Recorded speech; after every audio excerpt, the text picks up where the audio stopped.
Hello बच्चों, welcome to AMT Arun maths track में आपका स्वागत है। बेटा आज हम जो है अपना sample paper number 3 for class 10 की 10th की केस स्टडी बेस्ड क्वेश्चंस को कंप्लीट करेंगे।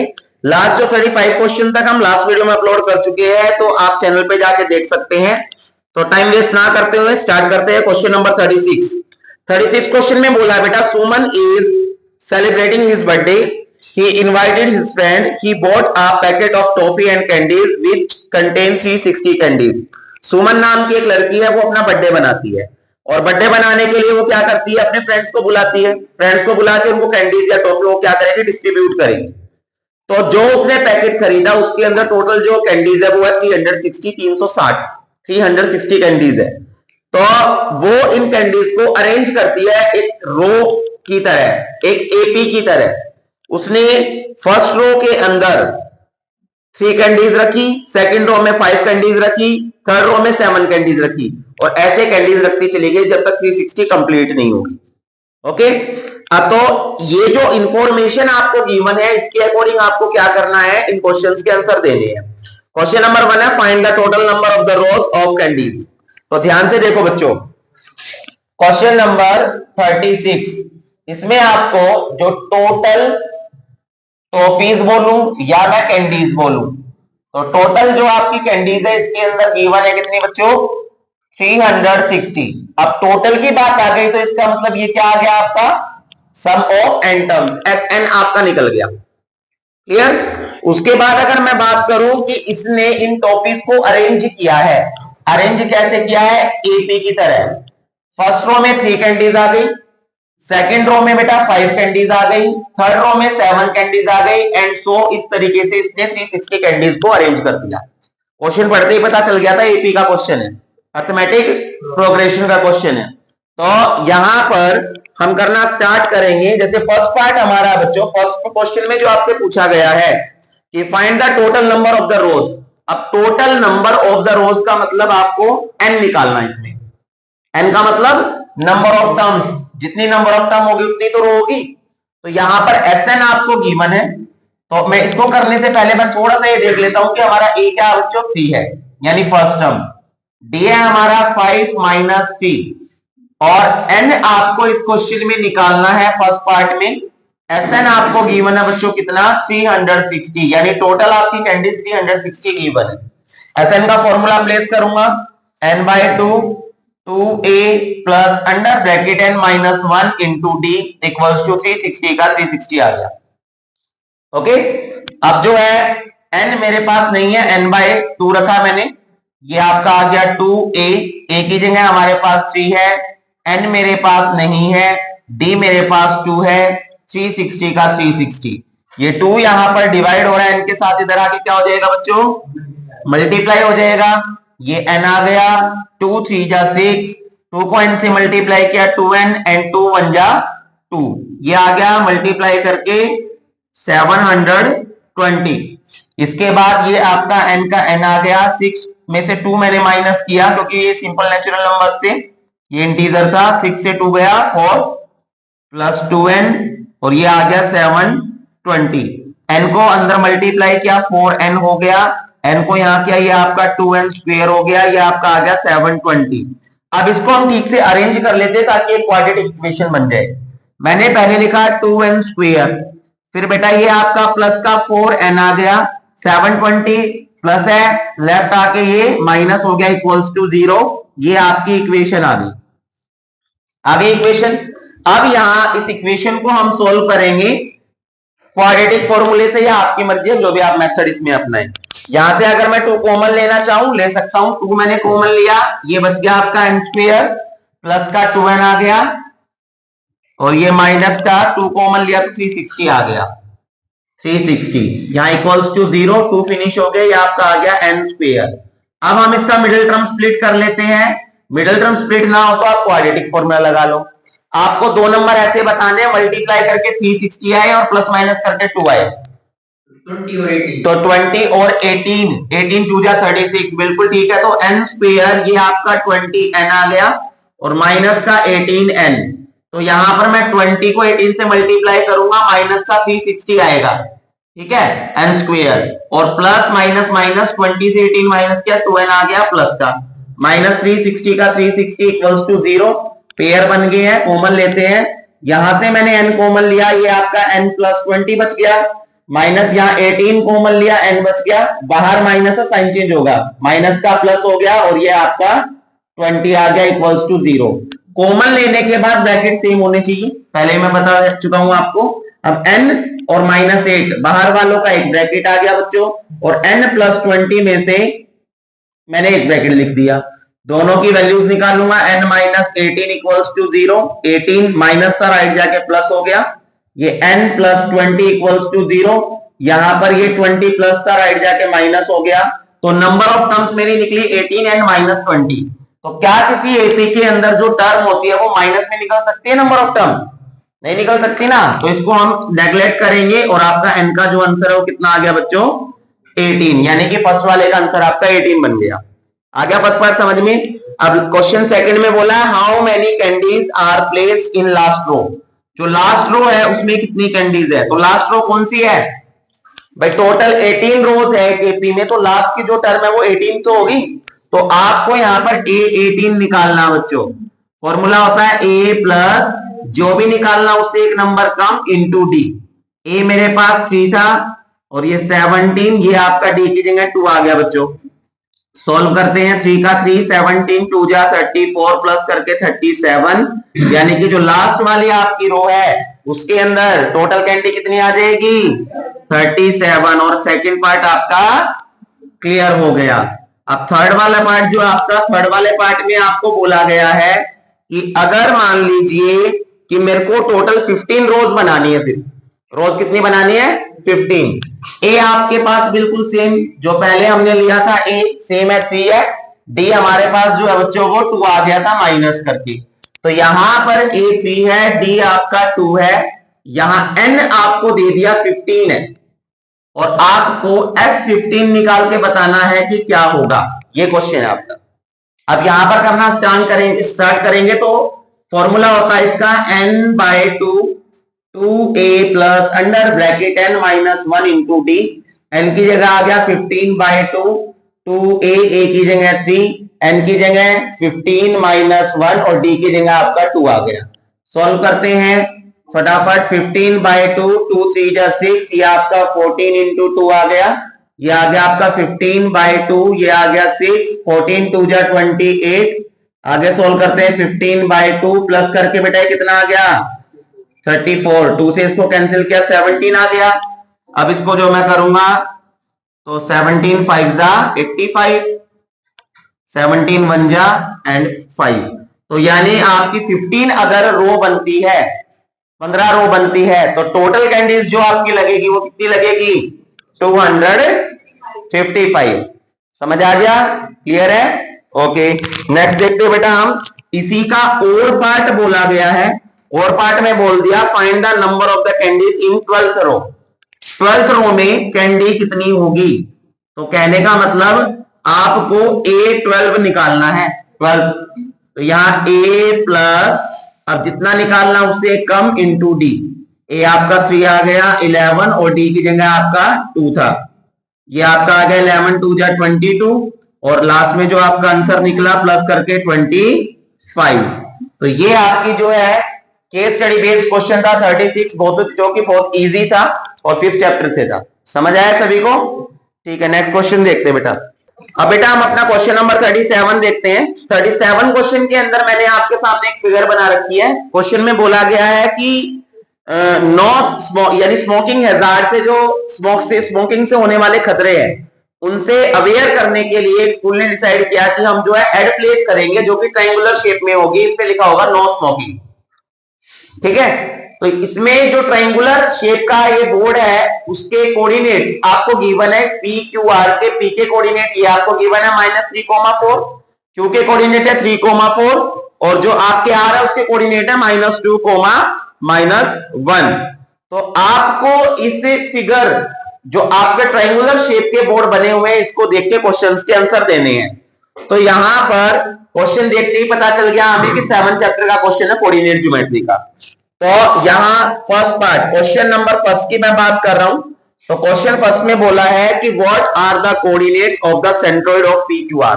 अगर मैं पी क्यू आर के सेंट्रोइड निकालता हूं, ये सेंट्रोइड है इसका, तो ये सेंट्रोइड के कोऑर्डिनेट क्या होंगे? तो यहां मैं इसको ओ मान लेता हूं।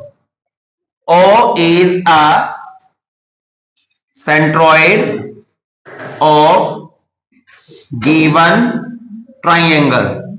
जो ट्राइंगल आपको गिवन है उसके सेंट्रोइड आपको O गिवन दे दिया गया है।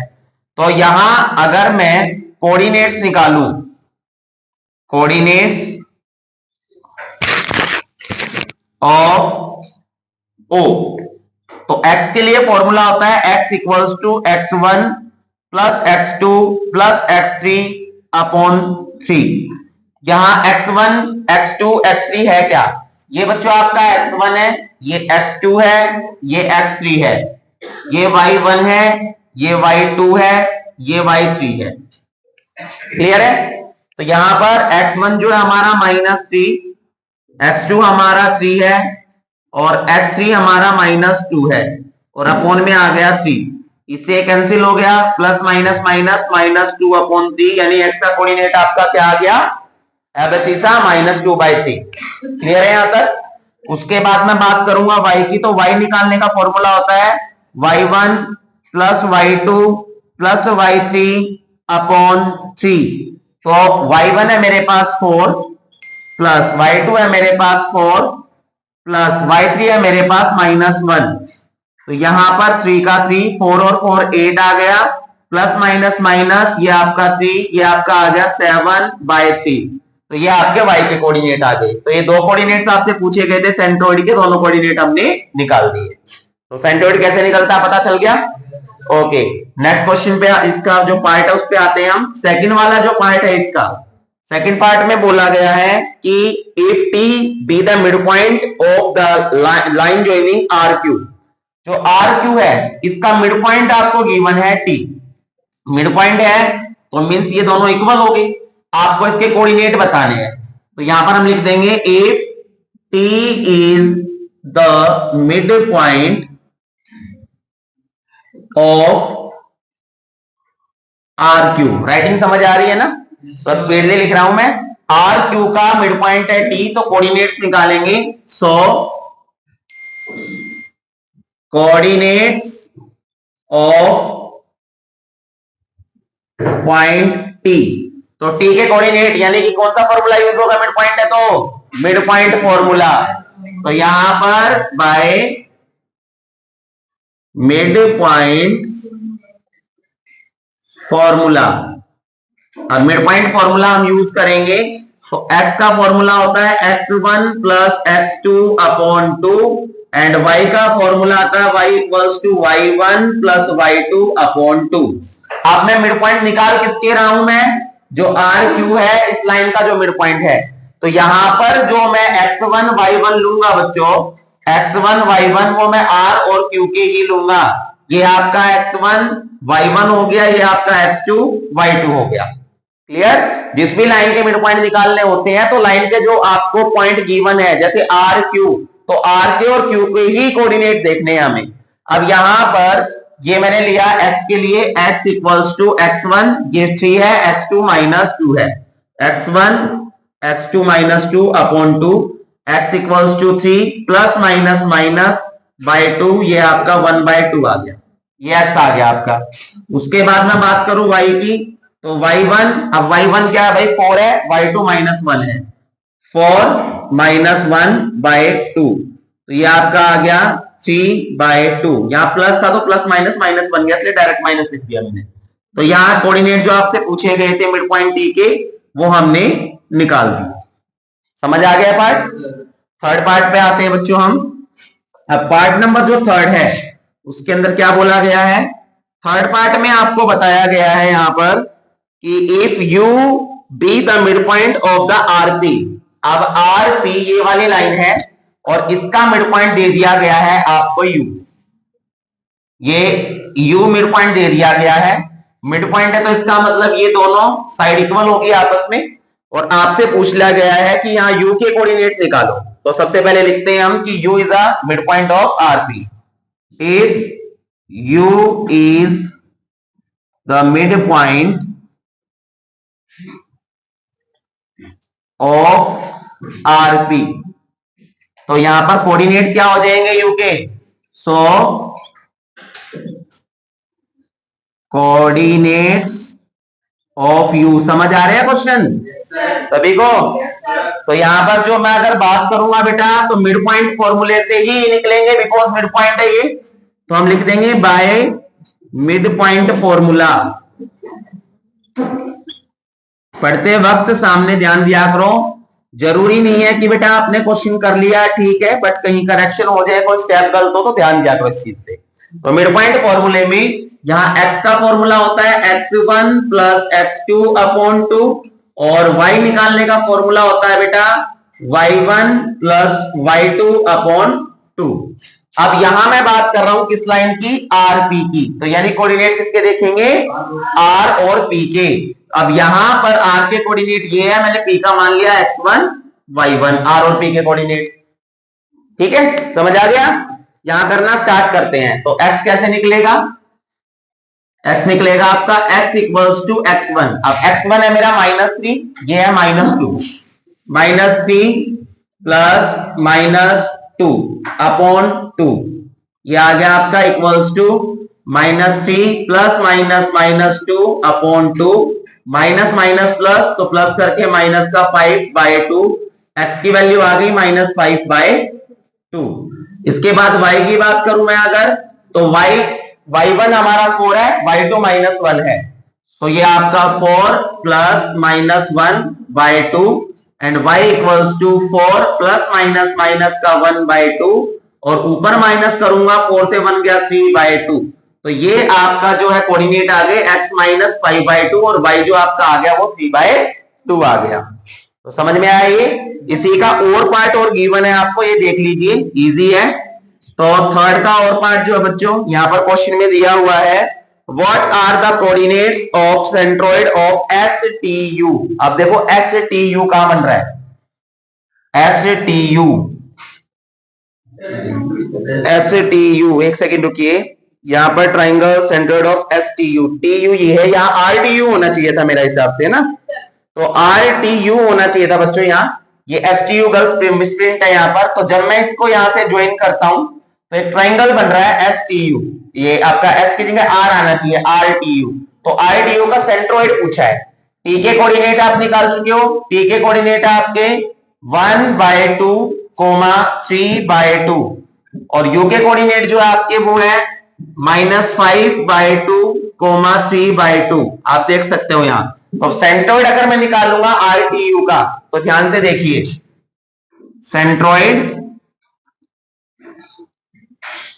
Centroid of triangle RTU, question paper के अंदर यहाँ एस लिखा हुआ मिसप्रिंट है ये, ठीक है। तो सेंट्रोइड का फॉर्मूला आपको मालूम है, x का होता है x1 plus x2 plus x3 upon 3।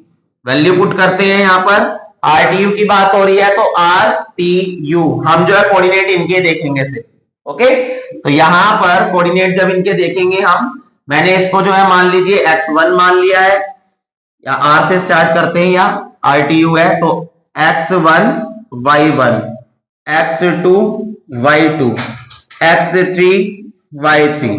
तो देखिए x1 है -2 प्लस x2 है मेरे पास -5/2, और ये 1/2, -5/2, और ये आपका 1/2। नीचे यहां आपका 3 आना चाहिए था फॉर्मूले में, 3 का 3 लिख दिया। अब यहां पर देखिए माइनस प्लस माइनस, थोड़ा सा यहां सोल्व करता हूं, माइनस का 2 आ गया, माइनस का 2 प्लस माइनस का 5/2 आ गया, और ये 1/2 आ गया अपॉन 3 का 3। तो एलसीएम लिया, 2 2 जा 4, -4 माइनस का 5 एंड प्लस का 1, ये आ गया बेटा, और नीचे आपका 3। अब 3 से मल्टीप्लाई करूंगा तो ये 3/1 था, ऊपर जाके 1/3 हो जाएगा इस तरीके से। अब ये आ गया माइनस माइनस प्लस, माइनस का 9 प्लस का 1, या मैं पूरे को ही सोल्व कर लेता हूं, देख लो, माइनस का 9 प्लस का 1, माइनस का 8 हो गया ना, और ये आ गया आपका 2 मल्टीप्लाई 1/3, ये आ गया -8 और ये आ गया आपका 6। कैंसिल करना चाहो 2 4 जा 8 और 2 3 जा 6, तो ये कोऑर्डिनेट आ गया इसका। आया समझ में? जगह थोड़ी कम थी इसलिए थोड़ा सा कंजस्टेड हो रहा है। क्लियर है? ओके। उसके बाद जो हम बात करेंगे यहां पर y निकालने की, तो y का जो फॉर्मूला होगा बच्चों आपका y हो जाएगा y1 plus y2 plus y3 upon 3। तो यहां पर अब y के कोऑर्डिनेट 3/2 3/2 एंड -1, तो -1 प्लस 3/2 प्लस 3/2 और अपॉन में 3 आ गया। अब 3 को मैं साथ ही मल्टीप्लाई करके लिखना चाहो लिख सकते हो, अदरवाइज आप क्या करेंगे एलसीएम ले लीजिए। 2 1 जा 2, ये आ गया -2 प्लस का 3 प्लस का 3 अपॉन में 2 थे दोनों में 2 आ गया, और ये 3/1 इधर जाके 1/3 हो गया बच्चों। आगे सोल्व कर रहा हूं, ये आपका आ गया 6 और 6 से 2 गया 4 प्लस का 4/2 और ये आपका आ गया 1/3। 4 1 जा 4 और ये आपका 2 3 जा 6, 2 2 जा 2 3 जा, यानी 2/3 आपका आंसर आ गया। तो ये दो कोऑर्डिनेट जो है आपके जो निकले वो सेंट्रोइड के कोऑर्डिनेट निकल गए, जो कि ट्राइंगल किसके थे? आरटीयू के। आ गया समझ में? तो थोड़ी कैलकुलेशन से आ जाए, बाकी आराम से करेंगे, क्वेश्चन इजीली हो जाएगी। क्लियर है? ठीक है, नेक्स्ट क्वेश्चन देखते हैं बेटा। अब बेटा हम अपना क्वेश्चन नंबर 38 करते हैं। 38 क्वेश्चन में आपको बोला गया है कि एक विनोद नाम का पायलट है एयर इंडिया का, और जिस टाइम पर कोविड-19 जो पेंडेमिक आई थी उस टाइम पर हमारे इंडिया के कुछ पैसेंजर्स, इंडिया के कोई लोग दुबई में फंस गए थे। तो एयर इंडिया को इस ऑपरेशन को कंप्लीट करने के लिए बोला गया कि आप दुबई जाइए और उनको दिल्ली के अंदर न्यू दिल्ली में लेके आइए। तो यहां पर यह बताया गया आपको इस फिगर के थ्रू कि जब प्लेन दुबई जाता है, जो एक ही लोकेशन है, ये आपके पैसेंजर्स है। अब कोई किसी को लेने आ रहा, बचाने आ रहा, तो उसको उम्मीद रहती है, वो उससे जो है एरोप्लेन को देख रहे हैं कि हमारे पास आ रहा है वो। तो प्लेन जो है 10 AM सुबह 10 बजे 10 AM जो प्लेन है बच्चों वो यहां पहुंचता है। तो जब पैसेंजर इस प्लेन को देखते हैं तो 30 डिग्री का एंगल बनता है। उसके बाद प्लेन यहां पर पहुंच गया 10:01 पर, और अब जब इसको प्लेन को देख रहे हैं तो 60 डिग्री का एंगल बनता है। तो क्वेश्चन में इस चीज को ध्यान रखना, जब कभी भी हम जो एलिवेशन पॉइंट है हमारा, जहां से एलिवेशन एंगल बन रहा है, उसके नजदीक जाएंगे, उसके पास जाएंगे तो एंगल इंक्रीज होता चला जाता है। बच्चे बहुत गलती करते हैं फिगर बनाने में, तो इस चीज का ध्यान रखना आपको कि जब हम एलिवेशन पॉइंट के जितना नजदीक जाते जाएंगे एंगल बढ़ता चला जाएगा, और जितना हम दूर जाएंगे एंगल डिक्रीज होता जाएगा, कम होता जाएगा। क्लियर है? तो यहां पर 10 बजे जब हमने प्लेन को देखा पैसेंजर्स ने, तो एंगल था 30 डिग्री का, और जब 10:01 पर पैसेंजर ने देखा तो एंगल हो गया 60 डिग्री का। इस फिगर को देखकर आपको इन क्वेश्चंस के आंसर देने हैं जो क्वेश्चन के अंदर बताए गए हैं। Number 1, what is the distance D is covered by the aeroplane 10 AM to 1 AM। आपको बताना है प्लेन में जो ये D डिस्टेंस है, जो 10 बजे से लेके और 10:01 के बीच में ये डिस्टेंस, कितना डिस्टेंस कवर किया है, ये आपको बताना है। और यहां पर जो स्पीड गिवन है आपको, मैं फर्स्ट पार्ट की बात कर रहा हूं तो ध्यान से देख लेना। और यहां पर जो स्पीड गिवन है आपको, स्पीड ऑफ प्लेन, तो स्पीड ऑफ प्लेन आपको दी गई है 600 माइल्स पर आवर, यानी 1 घंटे में कितना चल रही है ये? 600 माइल्स। तो स्पीड इन 1 मिनट, 1 मिनट में कितना चलेगा? तो 600 को 1 आवर में कितनी मिनट होती है? 60 से डिवाइड कर देंगे, 0 से 0 कट, 6 से 60 कट, 10 पे आ गया, तो ये आ गया 10 माइल्स पर मिनट। तो कहने का मतलब यहां से और यहां तक ये 1 ही मिनट तो चला है, 10 से लेके और 10:01 तक, तो कितना डिस्टेंस कवर किया इसने? तो यहां पर आंसर आ गया आपका distance covered by plane 10 AM to 1 AM equals to 10 miles. आ गया क्वेश्चन समझ में? पहले वाला तो बहुत इजी था, 10 माइल्स कवर कर लिया। यहां से यहां तक पता चल गया कि ये आपका 10 माइल्स का डिस्टेंस है। हमारा जो आंसर आ रहा है वो माइल्स में ही आ रहा है, ध्यान रखना। क्लियर है? आगे देखते हैं जी। वो सेकंड जो पार्ट है, आपको सेकंड पार्ट में बोला गया है what is the altitude H of the plane. Plane का एच आपको निकालना बच्चों। तो एच हम कैसे निकालेंगे? ध्यान से देखो, मेरे पास दो ट्राइंगल बन रहे हैं। इस तरीके के क्वेश्चन में हम हमेशा राइट एंगल ट्राइंगल को ऑब्जर्व करते हैं। राइट एंगल ट्राइंगल का मतलब ऐसा एंगल जहां पर 90 डिग्री के एंगल बने हो। तो ये एक 90 का ये रहा, एक 90 का ये रहा। एक एंगल बन गया बी बी डैश ए, दूसरा बन गया सी सी डैश ए। दोनों के अंदर उस साइड को देखो जो साइड कॉमन है। यहां ये भी एच है और ये भी एच है, और दोनों कॉमन साइड आ गई। तो ट्राइंगल लिया मैंने कौन सा? B B dash A. तो in triangle B B dash A, और इसमें मैंने परपेंडिकुलर अपॉन बेस यानी कि tan थीटा लिया। परपेंडिकुलर अपॉन बेस क्यों लिया? परपेंडिकुलर कॉमन है और बेस मेरे पास का कुछ पार्ट गिवन है ना। तो यहां पर जो है हम निकालना स्टार्ट करेंगे। तो यहां हमने निकाल लिया बच्चों क्या? परपेंडिकुलर अपॉन बेस और tan थीटा। परपेंडिकुलर मेरे पास h है और जो बेस है बेटा वो है 10 miles plus x।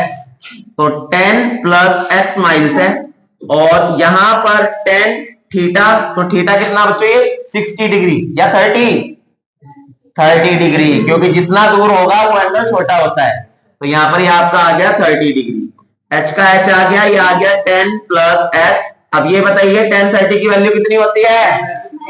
1 upon under root 3। Cross multiply करेंगे, ये आ गया रूट 3x, और 10 प्लस x को 1 से किया, 10 प्लस x आ गया। अब बेटा ये रूट 3 मल्टीप्लाई इधर आके क्या हो गया? तो यहां पर ये आपका डिवाइड हो गया, और यहां से मैंने h की वैल्यू निकाल ली, इक्वेशन फर्स्ट बना दिया।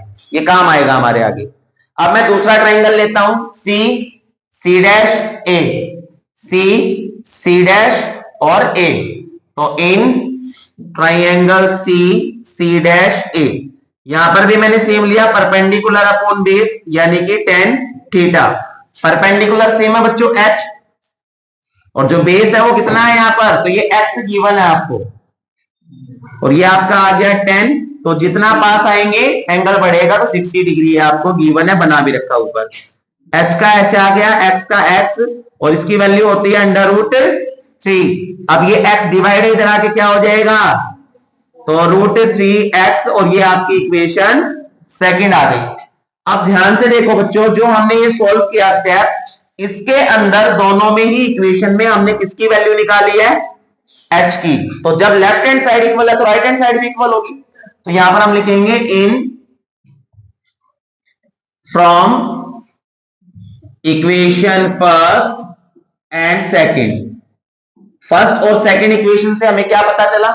तो फर्स्ट इक्वेशन में यहां h की वैल्यू थी ये 10 plus x upon under root 3, और यहां सेकंड में थी आपकी अंडर रूट 3x। अब रूट 3 जब इधर जाएगा तो क्या हो जाएगा? रूट 3x, और यहां रूट 3, और यहां बच गया लेफ्ट 10 प्लस x। अब 10 प्लस x, रूट 3 और रूट 3 कितना हो गया? 3x हो गया। अब x इधर जाएगा तो 3x था, ये प्लस x, इधर आके माइनस x, यहाँ 10 बच गया। ये 2x आ गया, ये 10 बच गया। 2 मल्टीप्लाई है, इधर आके डिवाइड हो गया, और x की वैल्यू क्या निकल गई बच्चों? कट होके 5। तो यानी जो ये वाला डिस्टेंस है x आपका, वो कितना आ गया? 5 माइल्स आ गया। लेकिन हमें x नहीं निकालना है, सेकंड वाले में h निकालना है। तो मैं क्या करता हूं, x की वैल्यू यहां रख देता हूं, तो h निकल जाएगा ना। तो now put x in equation second. आप फर्स्ट में रखोगे तब भी निकलेगा। सेकंड इक्वेशन है h equals to under root 3x, ये आ गया अंडर रूट 3, और x की जगह आ गया 5। तो 5 अंडर रूट 3 माइल्स जो थी वो हाइट थी प्लेन की, और सेकंड पार्ट आपका क्लियर हो गया। समझ आ गया? थर्ड देखते हैं बच्चों। थर्ड वाले में है find the distance between the passenger and the aeroplane when the angle of elevation is 30। अब थर्ड वाले में आपको बोला गया है, ध्यान से देख लीजिएगा, थर्ड वाले में बोल दिया distance between plane and passenger. तो पैसेंजर और प्लेन के बीच का डिस्टेंस बताओ। कब बताना है? व्हेन थीटा, अगर एंगल 30 डिग्री का है। तो अगर व्हेन थीटा 30, तो इसका मतलब यहां परपेंडिकुलर हमारे पास है, बेस हमारे पास है, एच निकालना है ना। तो अब मेरे पास एच आ चुका है कितना, 5√3, ये वाला ये आ चुका है 5√3 माइल्स। परपेंडिकुलर मेरे पास है, हाइपोटेन्यूज निकालना है, तो P अपॉन H क्या होता है, साइन थीटा। तो ट्राइंगल लेंगे बी डैश ए। अब इन ट्राइंगल बी डैश ए, और इसके अंदर जब मैं करूंगा, ये आपका आ गया परपेंडिकुलर अपॉन हाइपोटेन्यूज, और ये आपका साइन 30 डिग्री है बेटा, थीटा 30 दिया है।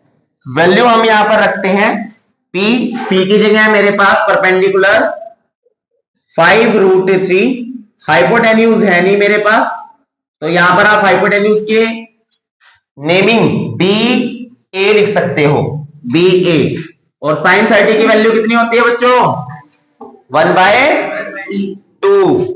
तो 1/2 क्रॉस मल्टीप्लाई करेंगे बी ए का बी ए, ये आ गया 5√3 माइल्स, और यहां 2 5 10√3 माइल्स।